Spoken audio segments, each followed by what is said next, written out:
everybody, Wild Bill for America here. I can't get down to the park today because I'm down with bronchitis, but I can't sit quietly after the latest in the Obama jihad against America. It's time to change the symbol of the GOP from an elephant to a clown with a big wet yellow stain on the front of his pants. The Washington, D.C. Republicans are so cowardly that they pee themselves whenever anyone mentions their duty to impeach a lawless president. Barack Obama is nothing less than a criminal, an anti-American thug running the federal government as his own personal mafia. He has disgraced the office of the president more than any other man. He has committed more crimes than all previously impeached presidents combined.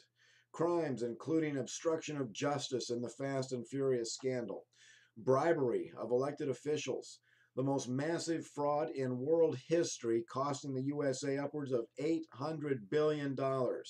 He has engaged in a massive campaign of lies and deception and has violated his oath of office more times than I can count. And today, Barack Obama virtually declared war on America with his illegal, immoral amnesty for millions of criminals. And to add insult, the man actually used scripture to try to justify his criminal actions.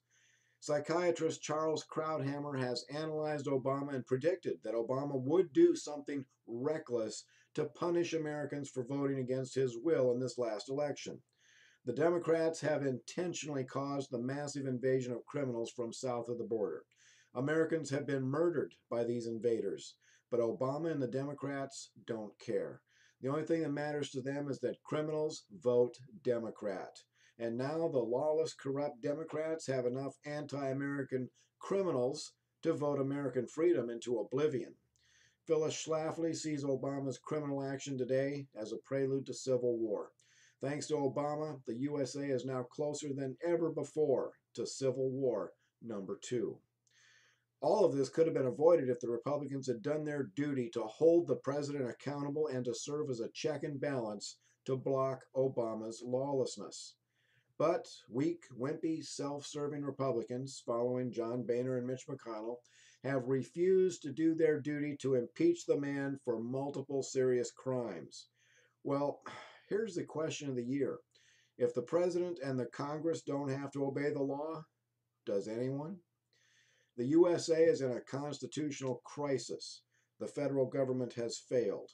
Congress could stop this madness today if they didn't have wet pants.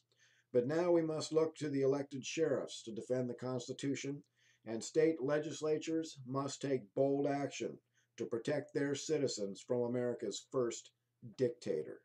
Yes, Obama has become the first American dictator, and unless he is stopped, open tyranny will rule the USA. Freedom will die under the jackboots of the Democrat Party. But take heart, America. We've faced tyrants before. Men and women of faith are rising up all over this nation and declaring that the USA is still one nation under God, whether the bad guys like it or not. And that is the solution to what we are facing here today. The lawlessness of Obama is liberalism, and liberalism cannot survive in a culture where God is honored and obeyed. That is why they have worked so hard to remove all references to faith from the public square. Well, guess what? Respect for God is making a comeback in the USA, and I intend to hammer that message home relentlessly until the day I die. This is Wild Bill for America. Thank you for watching, and America bless God again.